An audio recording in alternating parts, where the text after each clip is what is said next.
Trump just signed an order that can save Steam. Wow. President Trump just signed a new executive order, and it could be the biggest news for gamers you haven't heard yet. Games are being censored, not by Steam though, but by the banks that handle the money. This new executive order is the first legal step in stopping this. Recently, if you haven't heard, some games were removed from the Steam store, but this wasn't because of a bug or a developer's choice. Instead, it happened because a big payment company like MasterCard decided that a few games were a reputational risk. Yo, imagine having a fucking game taken off because it's a risk. And you spent thousands and thousands and thousands of dollars on this shit. You spent thousands and thousands of dollars on it, and now they just take it off. Who could you call during that circumstance? Especially if it's your fucking bank. Like, what the fuck? Not even your bank, but the card issuer. That's crazy. Is a vague rule that lets them pressure a company like Steam to remove any games they don't like. As a result, the banks that handle the money for Steam got involved, creating a chain of pressure that led to the games actually being removed. This is a big deal because it shows that a third-party company that handles the money, not the government or Steam itself, is now deciding what we can and can't buy. This kind of power is a form of digital censorship and is especially wow. MasterCard, Visa, who the fuck are you to tell me what the fuck I can spend my fucking money on? Who the fuck are you? That don't make no sense, nigga. Y'all issue cards for the money to go through. Why is y'all preventing shit from happening? Concerning since a new rule was recently added to Steam's guidelines that gives them the power to remove content that may violate the rules and standards set forth by Steam's payment processors and related card networkers and banks and internet workers providers, in particular certain kinds of any adult. Concerning since a new rule was recently added to Steam's guidelines that gives them the power to remove content that may violate the rules standards set forth by our payment processors. The thing is, the Steam situation is just one example of a much bigger problem. It's part of a growing trend of these payment companies censoring or even debanking anything they don't like. Debanking is when banks or payment companies close accounts or refuse to work with people and businesses for reasons that aren't actually about money. The censorship we're seeing on platforms like Steam is very similar to how banks debank people. The payment processors are essentially saying, if you don't remove this content, we will stop doing business with you, which means you can't get paid. Imagine how much content they have to fucking spend thousands of hours on to go through to deem fucking censored. Like, that's really like crazy to me, to be honest. Is a direct financial threat. It's what itch.io stated when they said they had to act urgently to protect the platform's core payment. Yeah, because this nigga, what about when GTA 6 come out? That shit is going to be really crazy. That's going to be crazy censored. So we got to be thinking about that next year. You know what I'm saying? Is that shit going to be on Steam? Because I know the game going to be on all platforms, but the only cards we deal with are MasterCard and Visa. So, you feel me? Once we run into that type of issue, then it's really going to be difficult really paying things with fucking digital currency. Infrastructure. And also when Valve said if they didn't remove the games, it would prevent customers from buying games and content across Steam. The White House announcement calls this politicized or unlawful debanking and highlights how some financial institutions have restricted access to services on the basis of political or religious beliefs or lawful business activities. So this isn't just about video games. Something similar has happened to cryptocurrency companies, legal gun stores, and even anime stores. The White House announcement points to other examples as well, such as when federal regulators suggested banks flag individuals who made transactions related to companies like Cabela's and Bass Pro Shop. These payment networks are essentially the roads of the digital economy. By controlling these roads, these companies can stop anyone they disagree with from doing business. That's the crazy shit about it. You can stop business with anybody because you basically the fucking main source. that's like you the only motherfucker with water.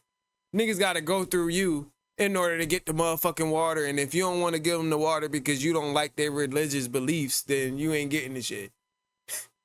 if they haven't broken any real laws. So, to fight back against this, President Trump has signed a new executive order called Guaranteeing Fair Banking for All Americans. This is a direct response to what the president's office calls systemic abuses by financial institutions that undermine free expression and economic opportunity. This new rule tells federal groups that watch over banks to stop using vague reasons like reputational risk in their guidance and manuals. The order is specific, stating that regulators must remove the use of reputational risk or equivalent concepts that could result in politicized or unlawful debanking. From now on, banks must make their decisions based on clear financial reasons. The order also directs federal banking regulators to review banks for any past or current policies that encourage politicized or unlawful debanking and to take action, including charging a fine. The ultimate goal of this order, as stated by the White House, is to ensure that no American should be denied access to financial services because of their beliefs, affiliations, or political views. This is meant to prevent any financial unfair treatment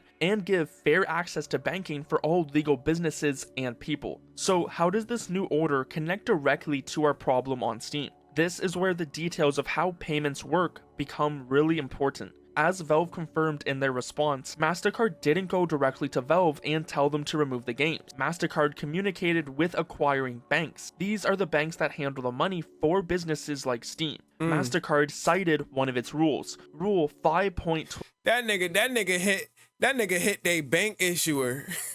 That nigga hit they bank issuer like, nigga, we don't like what the fuck Steam doing, nigga. Y'all need to stop fucking processing our payments to they shit. That's basically what they fucking did. That's crazy. 12.7, which says that a business can't process transactions that may damage the goodwill of the corporation or reflect negatively on the marks. It's important to know that Visa has a very similar rule, just showing how this is a widespread issue across the payment industry. This is a hold up, let me see that. Integrity, risk, and use of Visa-owned marks. A member must not use the Visa-owned marks in any manner that may bring the Visa-owned marks or Visa Incorporated or its affiliates to disrepute. No, what the fuck that say? Disrepute? In relation to or for the purpose of trade of photographs, video imagery, computer-generated images, cartoon simulation, or any other media or activities included, not limited to any of the following. Child sex abuse, of course. Incest, definitely. Bestiality, rape, of course.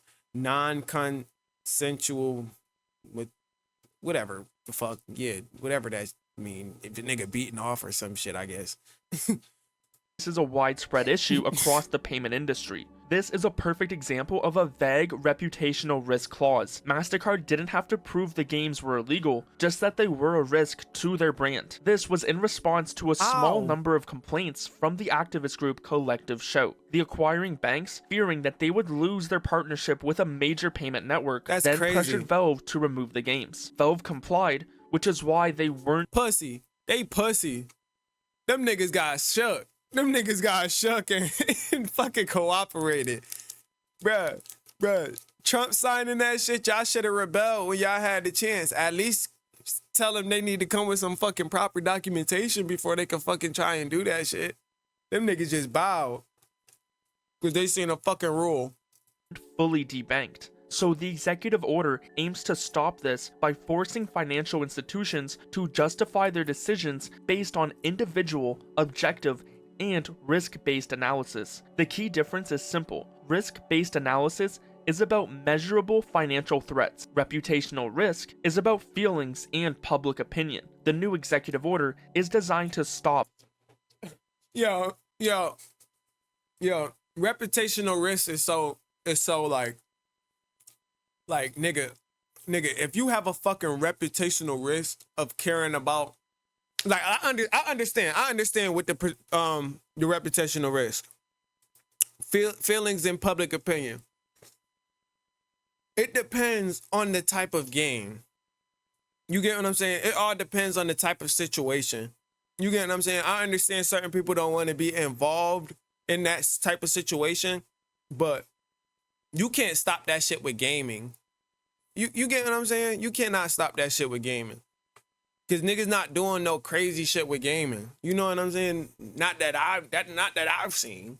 You know what I'm saying? That they need to fucking censor fucking games on Steam. See Sims. I mean, I doubt Sims is a problem though. I doubt they're, you feel me, talking about Sims though, you know? Is there a list of what they are talking about? Like, No. They just say if it's deemed censored, then you know what I'm saying. So I know so Roblox is a major. yeah, but they not gonna think of Roblox though. That's the thing. Yeah, it's a couple games I could think of. As far as like complaints, they're like buzzing. I understand that. Parents going out making TikToks. But it's not the game creator. It's not the game creator. It's who played the game. You know what I'm saying? It's the individual who's behind the fucking game controller that's doing the bullshit. They are the ones being fucking predators or inappropriate. You know what I'm saying? Then you got the kids going on there doing shit that they don't got no fucking business doing. You know what I'm saying? So it plays a factor here and there, you know? I know they ain't taking no risk by analysis though. They only doing the reputational risk. But you can't get mad at people. That's like saying streamers do extra shit. You know what I'm saying? You can't fucking ban them. Public opinion. Nigga, they could do that shit anywhere. The new executive order is designed to stop financial companies from using the second one as an excuse to shut down legal businesses. This could protect game developers from being unfairly censored. So what can we expect now? While this executive order is a major step, it fuck y'all feelings. That's what I'm taking. Fuck y'all feelings. If y'all ain't got no fucking data to back it up, fuck y'all feelings. W Trump.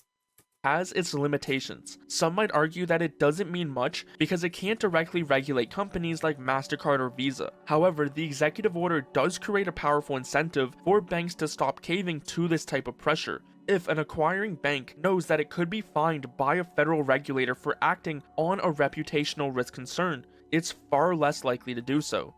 The only censor game that I can fucking think of is God of War, the earlier stages of God of War, when they had the naked scenes and shit like that. You know what I'm saying? Nah, but they had like the female breast out and stuff like that. You know what I mean? And little stuff like that. Conquer, now that one right there. Conquer? I never played Conquer. Bro, that shit cuss, titties, all type shit. Word, that's crazy word. I mean, GTA have the X's on the nipple, so it kind of censor it. Then you know, they just gotta have something over it. I don't know. This could make the vague rules of payment processors effectively powerless. According to Valve's newest statement, they were pressured by these banks, citing MasterCard's rule. So while Valve wasn't formally debanked, they were put in a position where they had to choose between censorship and a massive financial threat. Wow. This is the exact thing this executive order is trying to stop. Looking forward though, this executive order could pave the way for more changes. We could see new legislation like the Fair Access to Banking Act gain momentum in Congress. This act, which has seen bipartisan support, aims to prevent banks from using subjective, non-financial standards when deciding who to do business with. A new law would have way more power than an executive order. It could directly and legally stop payment networks from denying service based on a business's legal activities or political views. The details of the bill are designed to force this change. For example, it would prevent banks from making decisions based on unfair and random standards, a legal way of saying a decision made without a good, clear reason. The bill requires banks to have a written, documented report showing a risk-based analysis for all decisions. This means they would have to back up their choices with clear, factual information, not vague concerns about their brand. This would be a more permanent solution, like treating these payment companies as essential services. So if the pressure from payment processors start to disappear, the new rule on Steam would become unnecessary and could pave the way for a return to a more hands-off content policy. So if they lift the order, will they bring the games back that they took down? Or will they keep them shits off? And the people that paid for it, will they have their game back? Or will it be just going in the dust? That'd be some crazy shit. On the platform. So although the fight to stop censoring games is not over yet, there are some signs it might not last forever. President They cooked. They cooked, man. Ha. Is my fucking camera? Oh, that's the black piece on my thing. I was about to say, is my camera off?